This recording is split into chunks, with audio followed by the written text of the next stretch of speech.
Hey everyone, GameCube with Fries here, and this time I have a update video. I'm going to be taking a look at everything that I bought in between October and November. Since I finally gave kind of a full updated look on my entire collection through the last couple of months, I figured I'd be able to start doing these again where I kind of showcase all of the games that I pick up within a certain amount of time to keep everything up to date, so I'm not constantly making more and more videos, but I can still keep it in context since I've already established what's in my collection. It's kind of a problem I had with my old videos. I just kind of made whatever, whenever. There was no real rhyme or reason to anything, and I figure now I can get back into some kind of pattern. So I picked up actually quite a few games in the past 2 months, and starting off, this is actually a very old pickup, I think from September, but it never made it into my GameCube video because this was after I had filmed that. Super Mario Sunshine.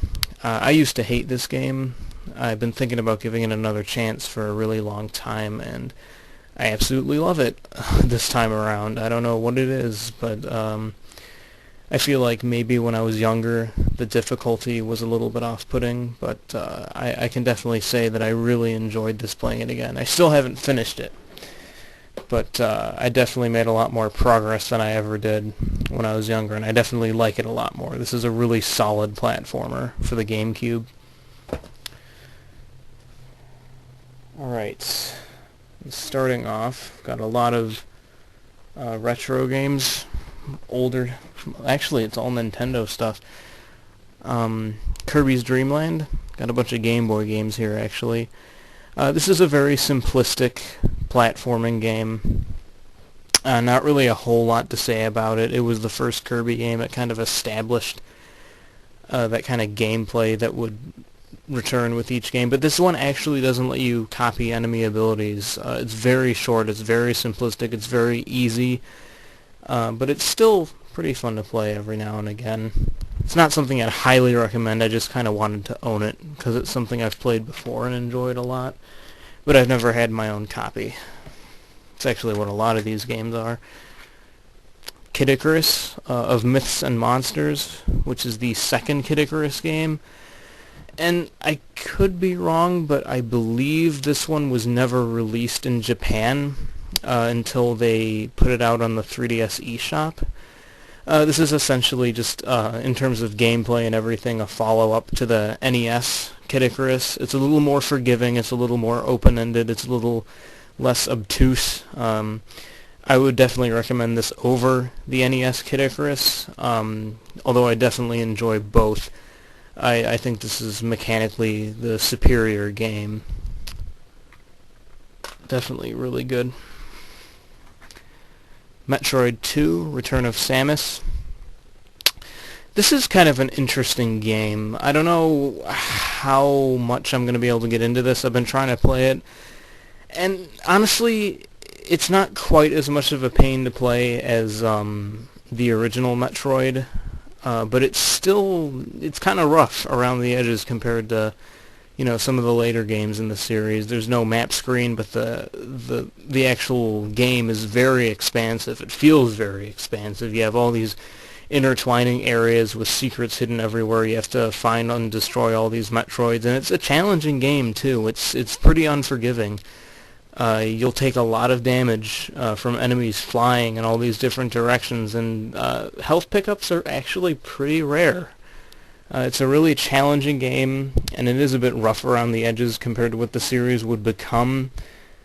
I don't know how much more I'm going to dig into this. I definitely appreciate it, but I would definitely recommend it to any big Metroid fans who haven't played it for whatever reason.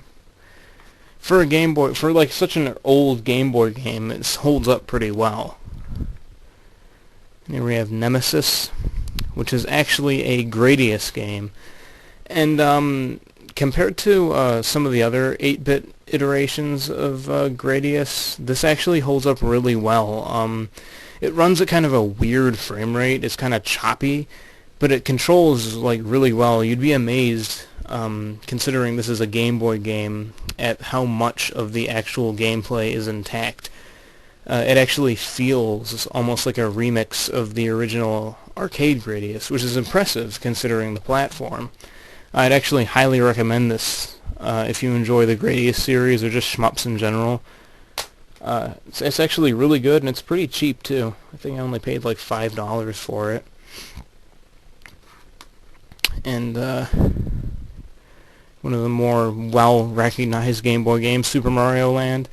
Another one that's kind of rough around the edges, especially compared to Mario Land 2. But I still enjoy it. It's just kind of clunky and rough around the edges. It was, I believe, a launch title for the Game Boy. And it definitely shows. They really made a lot of huge strides forward with Mario Land 2. Just in terms of control and overall design. But this is still kind of an interesting sort of time capsule game to look back on. And I don't know, if you can sort of look at it and appreciate it with that kind of viewpoint, it's pretty good. It's definitely rough. It's not as well designed as even the NES Marios from the time period, but it's pretty cool. I'd recommend it for a couple of bucks, but I wouldn't pay too much for it. We have Wario Land 2. And this is a really cool game. I have played this in the past. This for me was one of those games where growing up pretty much everyone I knew had this, but I never really got around to buying it. But playing it now, it's really good. It's one of the more creative platformers I think I've played, not just on the Game Boy, but on any platform. You don't die. Instead, everything, like from the enemies to the environment, interacting with it will change you in some way or help you advance or set you back in some way. It's just this sort of, there's no real death to mechanic to break up the gameplay. It's just in this constant state of flow where you're bouncing back and forth between different things or progressing or discovering things.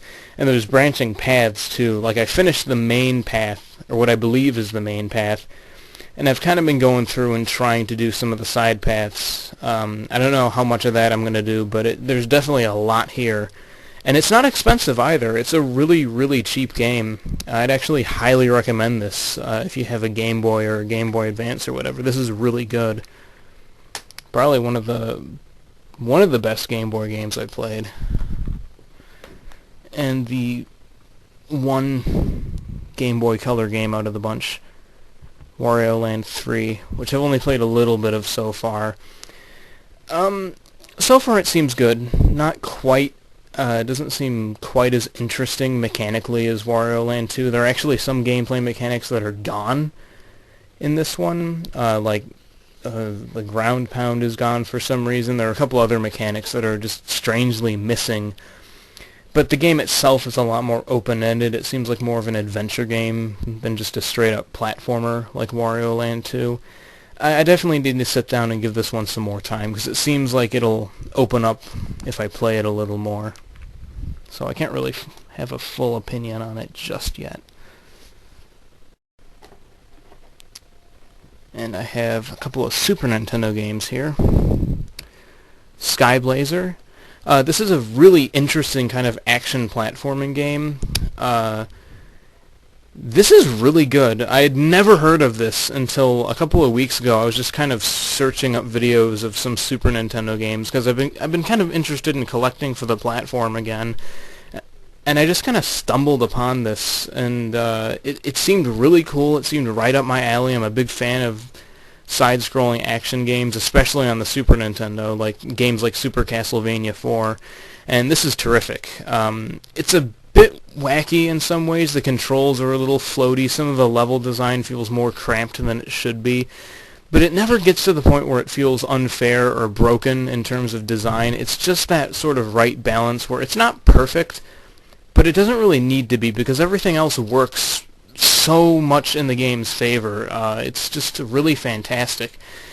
It is a little bit pricey. It's not quite in the realm of expensive that a lot of other Super Nintendo games get to, but it definitely is more than like your average game.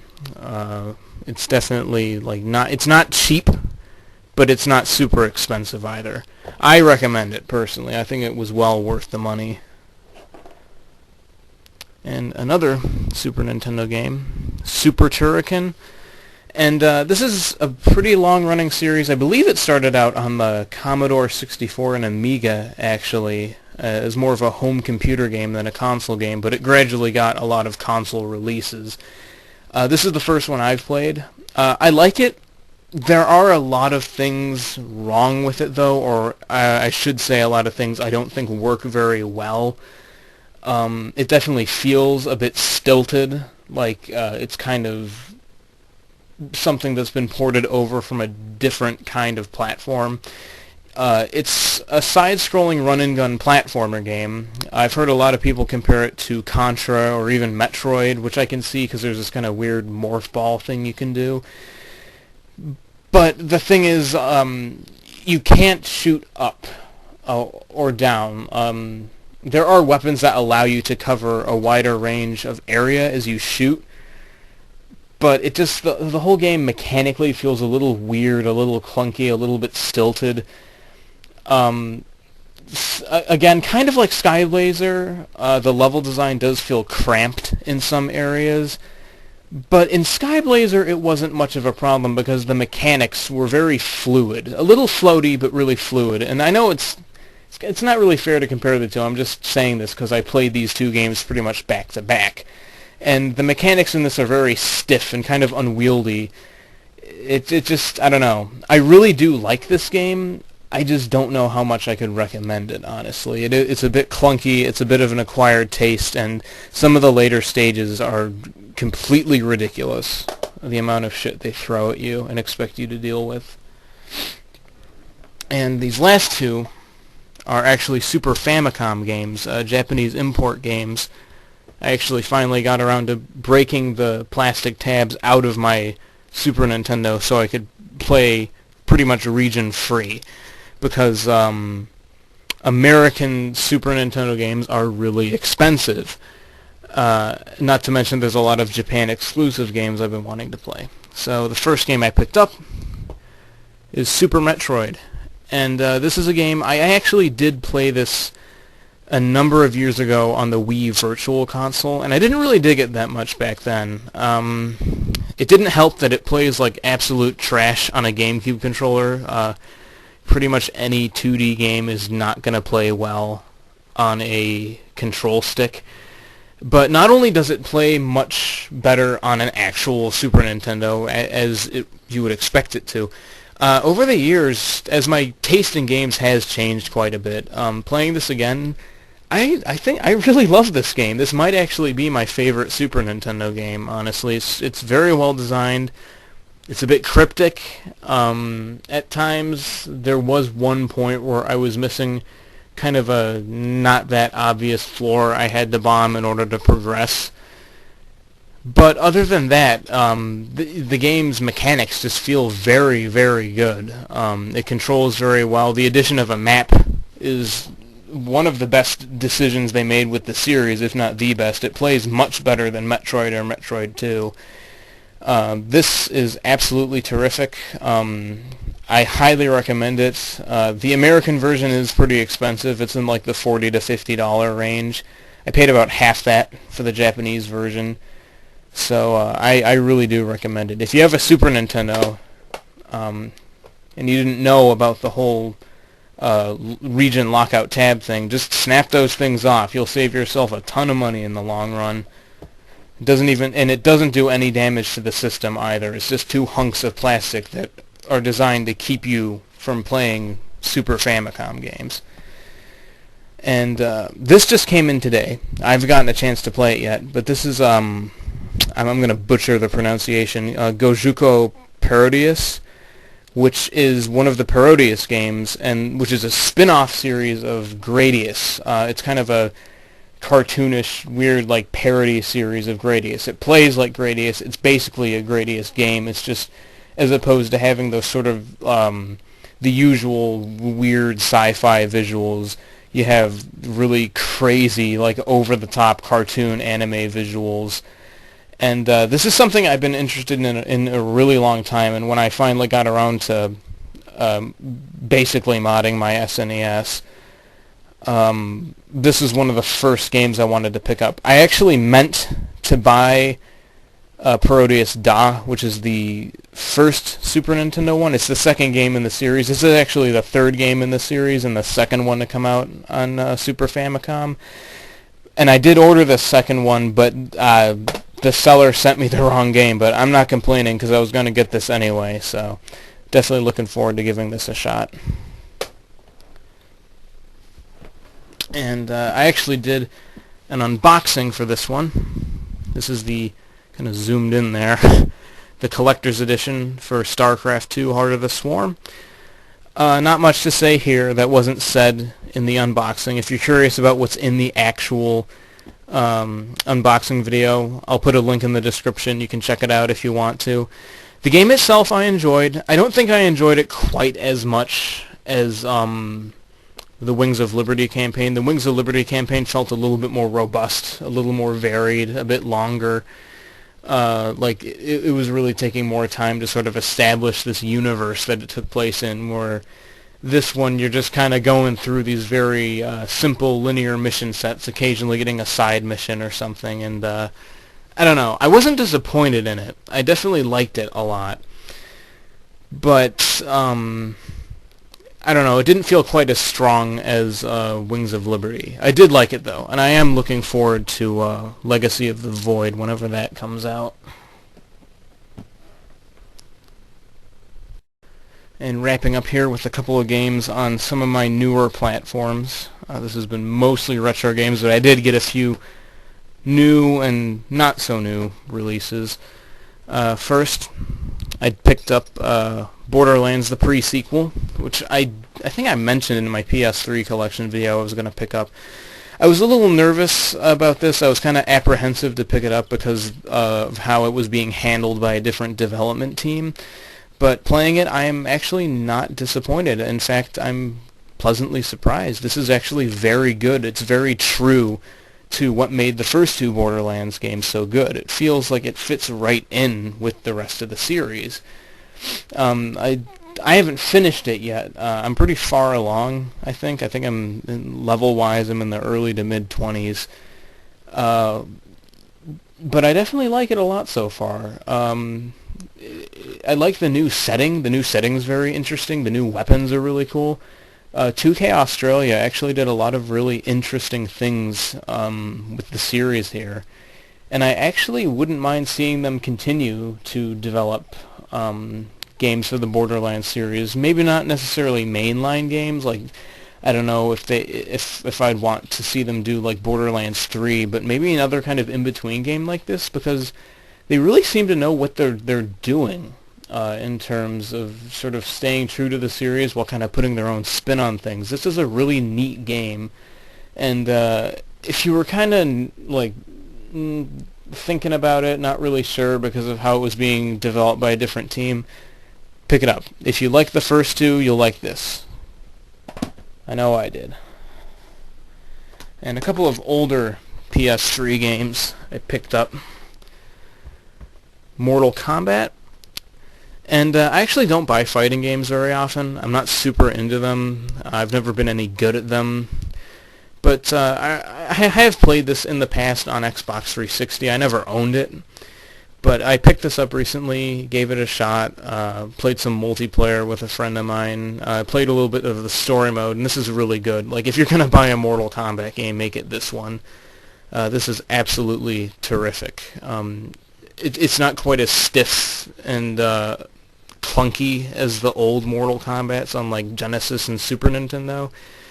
It's a lot more fluid. The mechanics make a lot more sense. It's easier to learn the moves because of the inclusion of a move list. That's kind of something that goes hand in hand with more modern fighting games. But I've been having a lot of fun with this. I haven't played much of it because of how many other games I've gotten recently, but I do like this a lot. I bought this more for the multiplayer. I don't really buy fighting games. When I do buy them, I don't really buy them for the story mode. And here we have Sonic's Ultimate Genesis Collection. And I was holding off on getting this. I did have this on 360 back when I played Xbox 360. But and I was holding off on getting this because I wasn't sure if I was going to keep collecting for the Genesis anymore, and I decided to pick this up largely because I'm not, like, as a platform, I'm not really interested in the Genesis anymore. I haven't been thinking about getting games for it. There hasn't been anything on it that really caught my attention. So I just said, screw it, and picked up this collection so I could just have the games I was interested in on one platform, on one disc. So, yeah, basically I bought this Genesis collection out of my lack of interest in the actual Genesis console. Which is odd, because the Genesis used to be one of my favorite consoles to collect for, but now I'm just kind of uninterested in it. And wrapping up, this is the newest game that I've picked up for PS4, Middle-earth: Shadow of Mordor. And kind of like pre-sequel, this is a game I was kind of shying away from a little bit, because I've been hearing some conflicting things about it. Like, I heard it was really good, but on the one hand, it was really easy. It kind of had some Assassin's Creed elements in it, and I'm not really a big fan of Assassin's Creed. I never liked Assassin's Creed. But actually playing it, this game is terrific. Having never dug into an Assassin's Creed game, I can't speak for many of the similarities that it would have. But the combat is basically the combat from the Batman Arkham games. It's just straight up Arkham combat. Like, it controls exactly the same. And the Arkham games had very good combat. They could get a bit repetitive and a bit button mashy, and the same can be said for this. The combat, especially when you're put in against like very big groups or more powerful enemies, it does get kind of button mashy, but it does require you to actually think on your feet, dodge, and react to these situations. It is easy to die if you screw up. There are some actual challenging missions, and the whole Nemesis system is terrific. I love how basically all these orc captains are constantly shifting in control of power. You know, you could lose to one like 5 times and finally reach him at a point where he's off guard. It's just the most satisfying feeling, taking down this sort of mini-boss character that's been terrorizing you for like an hour, 2 hours. While you're just trying to do normal missions, or even when you're... I had a point in time where I was actually actively trying to take one of these assholes down, and I just kept losing and losing, and I wound up beating him at a point where he just sort of showed up when I was in the middle of something else. It's really funny how it works out. This is just a really, really good action sandbox game. The main story isn't that interesting, but the same can be said of a lot of other games like this. Really, the most fun I've had in this is going around collecting things, doing bonus objectives, messing around with the Nemesis system. I actually highly recommend this. This is a really, really good game. So, anyway, that was my game collection update for October through through November of this year. There are a couple of other newer games I've been wanting to get, primarily on PS4. I've been kind of shifting my focus away from PS3 and towards PS4 now.